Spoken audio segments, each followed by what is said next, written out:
Ladies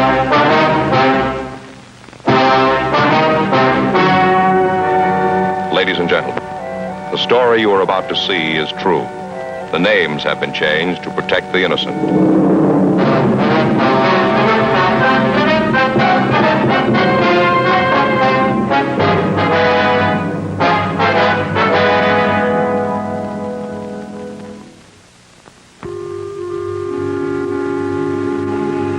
This is the city.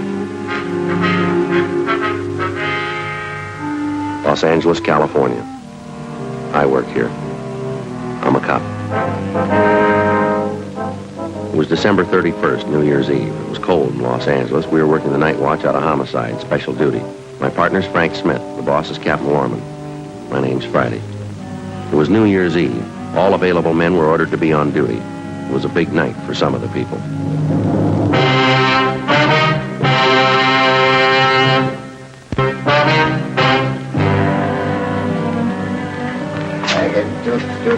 Like a tutor, I'm going on a tutor. Oh, boy.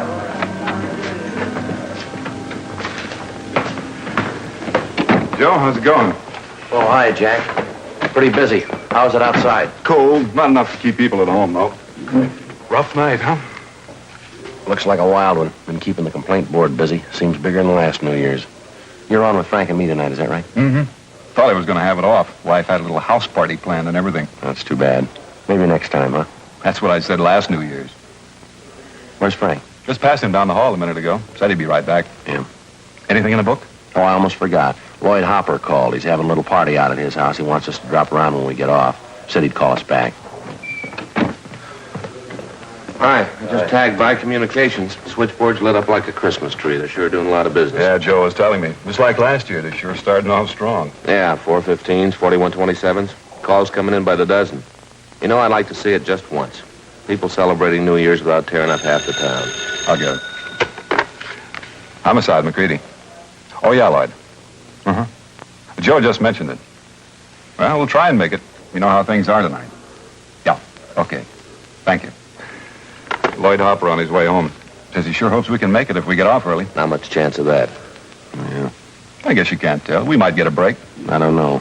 Crowds are starting in pretty early. Good chance they'll break and go home right after midnight. That should get us off early. Yeah. That was the idea last year, wasn't it, Frank? Yeah. What time did you get off? 6 a.m. It's just like I told you. He threw the bottle right at me. He threw it right at my face. I thought he was going to hit me over the head.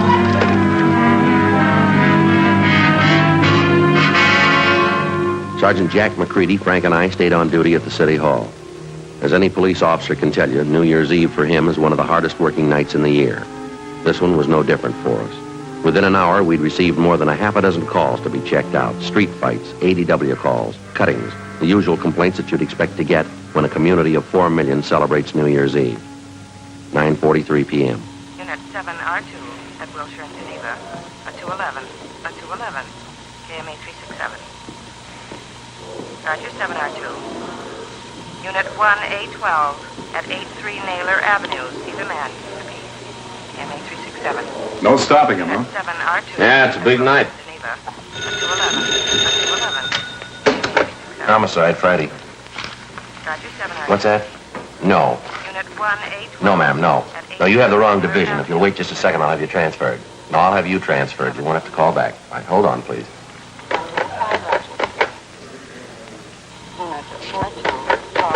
Hello. Would you give this call to 2511, please? Yes, that's right. Robbery. Thank you. Attention, all units.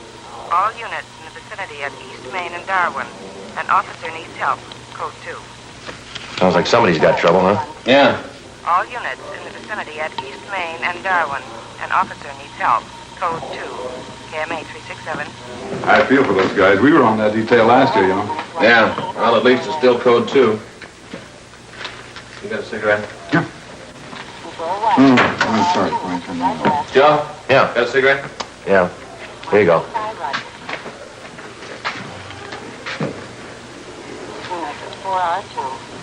You got a match? Yeah.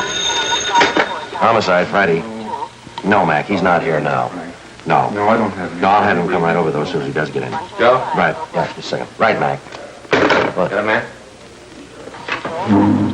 You guys haven't got anything, have you? All units on frequency 1, stand by. All units on frequency 1, stand by. All units and 1A1. Attention, all units. All units. The call to East Main and Darwin is now a shooting. 1A1 handle. Code 3.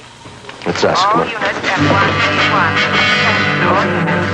All units. Call to East Main and Darwin is now a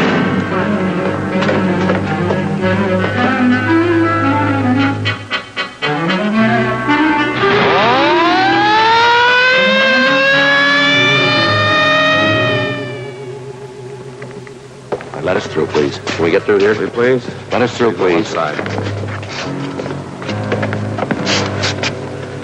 Frank. No.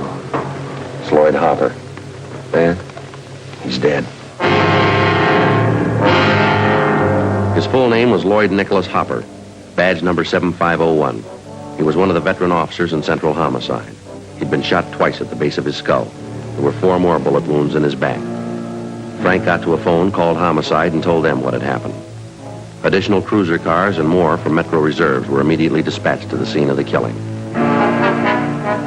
They circled the area for a dozen blocks around and started a door-to-door search for the killer. Suspicious-looking pedestrians were stopped at every street corner in the area. 10:30 p.m. The ambulance arrived and Lloyd Hopper's body was removed to the county morgue. Along with Sergeants Lopez and Mitchell from Homicide, Jack McCready, Frank, and I continued checking in the immediate vicinity of the killing. We found no one who'd admit they actually saw the shooting. Half a dozen people in the crowd told us that they'd heard shots and saw Hopper fall to the pavement. They'd also seen a man standing behind Hopper turn and run down the street right after the shooting. No one had followed him. The man was described as medium build, wearing a dark suit and a dark hat. That's all they could tell us. With a possible description of the suspect, more men and cars were brought into the search for Hopper's assailant. 11:25 p.m. Frank and I met Jack McCready back at the office. Hi, Jack. You got anything? Checked out every store in the neighborhood that was open, not much. How about you? Pretty thin. Lopez and Mitchell turned up a newsboy. He told him he saw a guy in a dark suit running down the street. Yeah. Thought he saw the guy come out of that bar out there. We heard that too, Jack. We talked to the bartender. He doesn't recall the man. Oh, I almost forgot. Mrs. Hopper's been calling in. Wants to know where her husband is. Oh, yeah. I asked personnel to hold off notifying her. Thought maybe you fellas would want to tell her. You knew Hopper pretty well, didn't you? Yeah, long time. Family man? 3 kids. No. If you fellas don't want to tell her, I'll call personnel back. They can do it. It's all right. We'll tell her.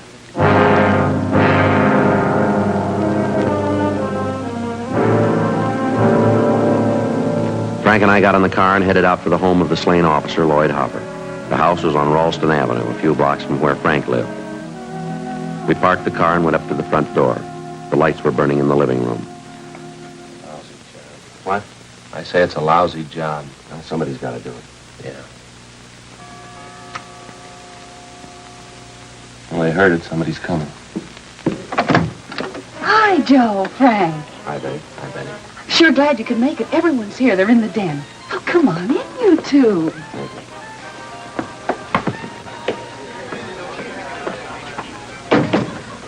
I'm still waiting for that wandering husband of mine. If he's not here by midnight, he's going to be in the doghouse for sure. Here, can I take your hats? No, thanks, Betty. We'd like to talk to you. Well, what's the matter? Can't you stay long? Not too long, no. Oh, that's too bad. Here, can I get you something? No, thanks. Nothing. Have either one of you seen Lloyd? That's what we wanted to talk to you about, Betty.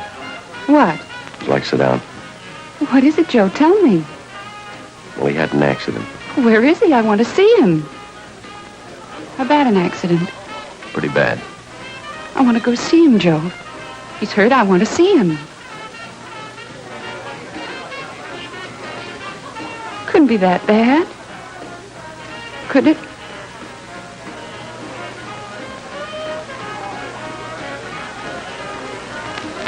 Yeah. Please, Joe. Please, not dead. Tell me, Joe, please. I'm sorry. God.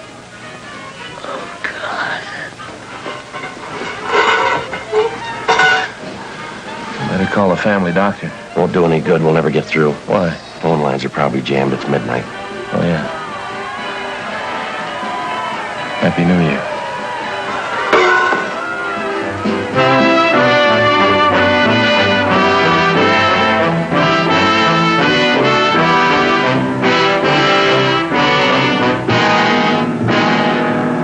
"12:30 a.m. We finally got a hold of the Hopper's family doctor, and he told us he'd be over as quickly as possible. One of Betty Hopper's relatives at the party said she'd look after things until the doctor arrived. Frank and I left the house and drove back to the scene of the murder. The house-to-house check of the entire area was still going on. No trace of the killer. 1:30 a.m. Traffic began thinning out. The street crowds disappeared. 2 a.m. The search went on. A little before 2:30, a patrolman on foot located a taxicab driver in the neighborhood who claimed that he'd seen a man answering the killer's description just after the shooting. Frank and I went down the street to talk to the cab driver. Glad to pass along for whatever it's worth, officers. Happened a minute or two before I picked up my last fare. What time was that, do you remember? There's no remembering about it. I got the waybill. 9:48 p.m.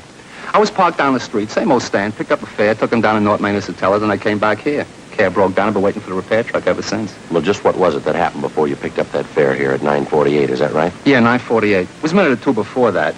I was parked down the street. This guy comes running through the crowd. He was really running, too. Yeah, go ahead. He was almost past me when all of a sudden he turns around and stops and looks at me. I figured he wanted a cab, so I opened the door for him. He said, never mind, or something like that, and tore off down the street. Maybe he was goofed up or something. I don't know. Can you remember what he looked like? Kind of like your build, I guess.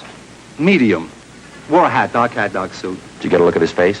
Yeah, it was about 28, 30, dark complexion. Anything else you remember about him? Nah, not for sure. Didn't look any different from 100 other moochies that hang around this neighborhood. Nothing else you remember about this man that you think might help us, huh? Nah, you got it all, Sergeant. Just that he acted a little queer, that's all. Goofed up, probably. Did you see which way he went when he took off? Yeah, right down the street that way. Lost himself in the crowd. I couldn't be bothered. Uh-huh. How about when he came running down the street toward you? You happen to notice where he came from? Matter of fact, yeah. I was right after I heard those shots. Of course, I didn't know there were shots then. Yeah. Looked to me like he came out of the joint right near where the cop was shot. Which joint is that? This one right here, the, 228 Club.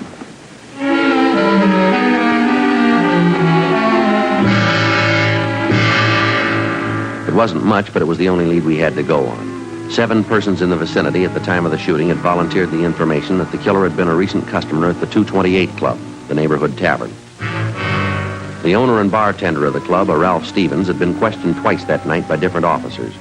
And he twice denied that there was any possibility that the killer could have been a patron at his bar. Stevens' denials didn't make any more sense than the killing itself. We made arrangements to have the cab driver we interviewed come to the city hall to check through our mug books for the suspect. By 10 a.m. the next morning, the body of the slain homicide officer Lloyd Hopper had been posted. 4 bullets were taken from his back, 2 from the base of his skull. Sergeant Udy ran the slugs through ballistics where they were identified as having been fired from a .45 caliber Colt automatic. 11:12 a.m. Frank and I re-questioned the bar owner, Ralph Stevens. Now, look. How long does this thing have to go on? I told you everything I knew last night. We know that, Stevens. It doesn't seem to jibe with what the other witnesses saw. Well, maybe you better take it up with them, then. I don't know anything about it. How come you're so sure the man we want wasn't in your place last night? It just wasn't, that's all. I know who I serve. I know who comes in. Pretty good crowd in here last night. You remember every one of them, do you? I told you I know my customers. I know who I serve. The guy you want wasn't one of them. That still doesn't answer it. How can you be so sure? Now, look, I'm not on trial here. You asked me what I know, and I told you. If you don't mind, I got work to do.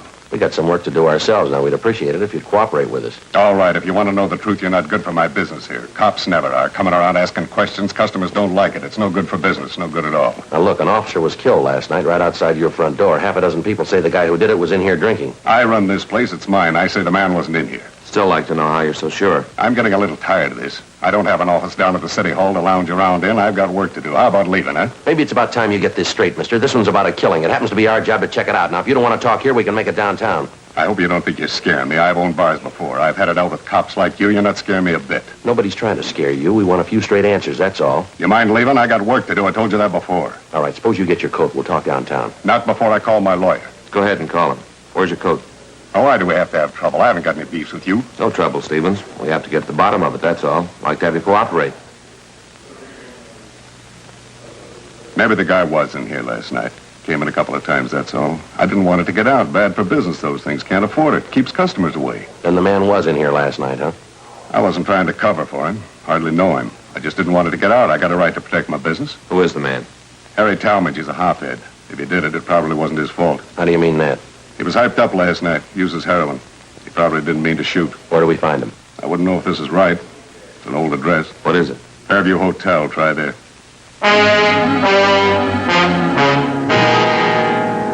We got in touch with Sergeants McCready and Lopez from Homicide. They drove downtown to check at the Fairview Hotel for the suspect. 11:58 a.m. Jack McCready called us back. Yeah, Jack. Mm-hmm. Yeah, that's right. The Fairview Hotel on South Grand. Yeah, huh? What do you have to say? Yeah. Oh. Yeah, well, that's the way it goes. Right. Okay, Jack. Yeah, no, we'll check you later. Right. Bye. How about it? When we checked out the hotel, we talked to the desk clerk. Talmadge there? He was. Yeah. Checked out 2 months ago, no leads.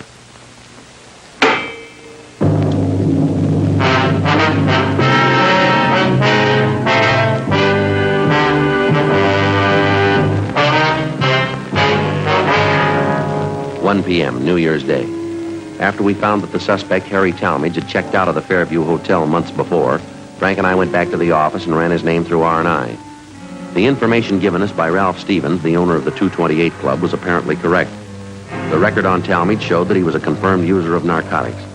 He'd served 2 brief terms for illegal possession of narcotics and another short term in the county jail for petty theft. We got out a broadcast and an APB on Talmadge.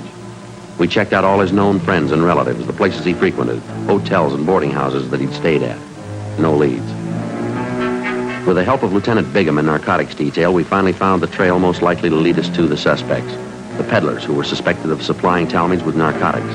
They were to be kept under 24-hour watch. 3 days passed. No results. Monday, January 4th. After Frank and I went to the funeral and burial services for the murdered officer, Lloyd Hopper, we checked back into the office. I don't know, Joe. I don't take much to funerals. Not a cop's funeral, anyway. Well, I don't blame you. His wife, Betty, seemed to look a little better, didn't she? Yeah, seems to be bearing up pretty good, considering. Frank, Joe.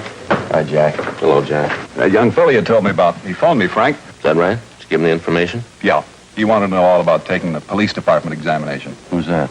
Oh, one of the neighborhood boys. Nice kid. Wants to get on the force. I told him to apply at room 5, City Hall, any weekday. He could make out his application then. That it? Fine, Jack, thanks.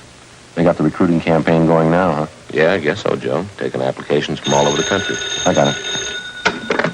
Homicide, Friday. Oh, yeah. Mm-hmm.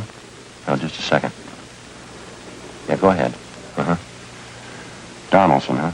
Donaldson? Yeah, huh? I got it. Okay, fine. Yeah, thanks. It was Bigham in narcotics. Might be something. What's that?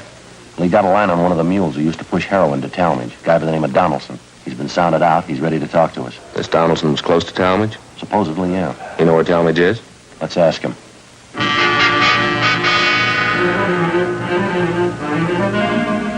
Frank and I left the office and drove to the address on South Alameda where Donaldson, a friend of the murder suspect, was supposed to be staying. It turned out to be a cheap hotel in the Skid Row district. It was next to one of the rescue missions down there. We checked with the desk clerk at the hotel, and he pointed out Donaldson. He was listening to the music of a small mission band coming from outside.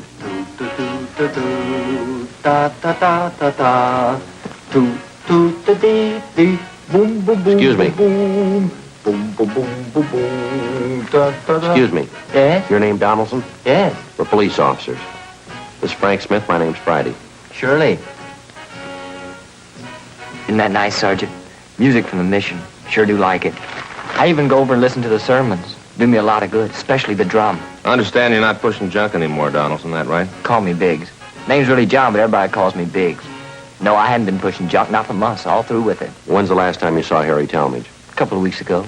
I'm not much of a Harry anymore. Like I say, I've been spending a lot of time at the mission. Hearing the sermons changes the way a fella does things, you know. Reason I moved in here close. Yeah. A man's got to turn good sometime during his life. I figure it's time I start living by the word. Hey, that's nice music, isn't it? Yeah. Do you have any idea where we might find Talmadge now? I might have a few ideas on it. I don't know. Say, I guess neither one of you fellas use snuff. No. No, thanks. Don't bother you, does it? I know the last boarding house Harry stayed at, if that'll help any. Place out on 12th Street. I can give you the address. Was he still there, do you know? Don't think he is, no. Matter of fact, I'm sure he's not. I wish Harry'd come around and see me. Like to get him interested in the mission. Get him listening to the sermons. Might help him. Did an awful lot for me. You say you saw Talmadge about 2 weeks ago, huh? Well, not quite 2 weeks ago. It was the day after Christmas. Came down here and wanted some money. I couldn't give him any. That's when he told me he was moving. Going to move to some rooming house up around the City Hall section up there. You mentioned any address? Not that I can recollect, no. Sure is nice music, isn't it? How about some of his other friends, Biggs? Think they might be able to help us? Well, Duke might help you. Harry and Duke are still great friends. Duke sees him more than I do. Where do we find this Duke? You know the Penny Arcade down on South Main? Right down from the train depot there? Yeah. That's where Duke works. He's a janitor there. I've been trying to get Duke to come to some of the mission meetings, too. He sure couldn't stand it, old Duke. Well, thanks very much, Biggs. Not at all, Sergeant. Always glad to help out. Look at that now. All out of snuff. Say, you couldn't see your way clear, could you? Yeah. Here you go, Biggs. Oh, that's sure Christian of you, officer. I'll handle this just like a personal loan. That's all right, Biggs. Don't say anything about us talking to you, will you? Not to anyone.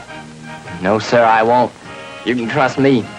Say, when you see Harry, you give him a message, huh? Yeah, what's that? You tell him to come and see me. I want him to show up at the meetings, hear the sermons.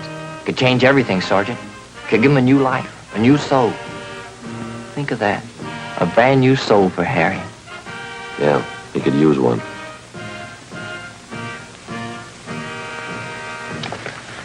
Don don don don don don don don don don don. Boom boom boom boom boom boom boom boom boom boom. 3 p.m. Monday, January 4th. We drove down to the Penny Arcade on South Main. Harry Talmadge's friend Duke wasn't there. The manager of the place gave us his home address, and we left to check it out. Duke wasn't at his home either. We staked out the place for the rest of the afternoon, but he failed to show. At 8:30 that night, officers from Homicide came out to relieve us. Frank and I stopped for dinner, then we went back to the office. 10:05 p.m.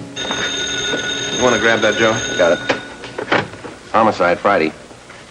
Yeah. Oh, he did, huh? When? Uh-huh. Did he say anything? Yeah. All right, wait a minute. Okay, go ahead. 1727. That's west. Right, I got it. Apartment 3. Okay. Right. Okay, right away. Anything? Duke just came home. They talked to him. They get anything? Talmadge's address. Yeah. Duke says he's there now.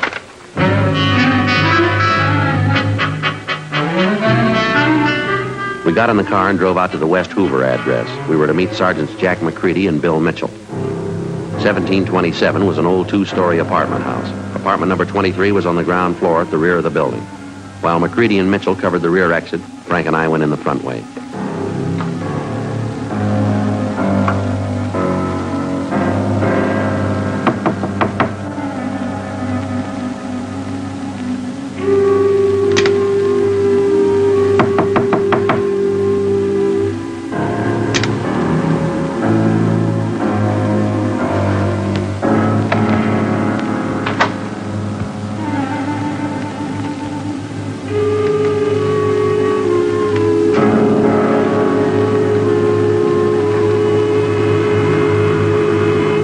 Don't move, cop.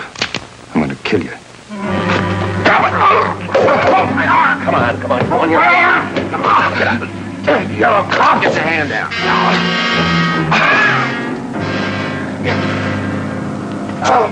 My arm. Take a look. 45 automatic. How about it, Talmadge? That's your gun? Sure, it's mine. What of it? Why'd you kill him? Because I wanted to, that's all. He was a cop. Is that your only reason? I told you he was a cop. Shot him, that's all. What's the difference? Big one, mister. Why? Got my way, so I killed him. Just one cop less. What's the difference? Ask his family. They'll tell you.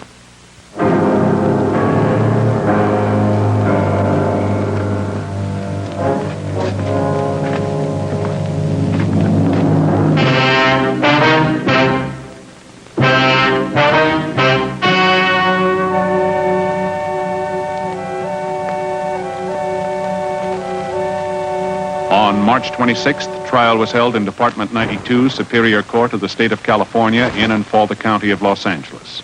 In a moment, the results of that trial.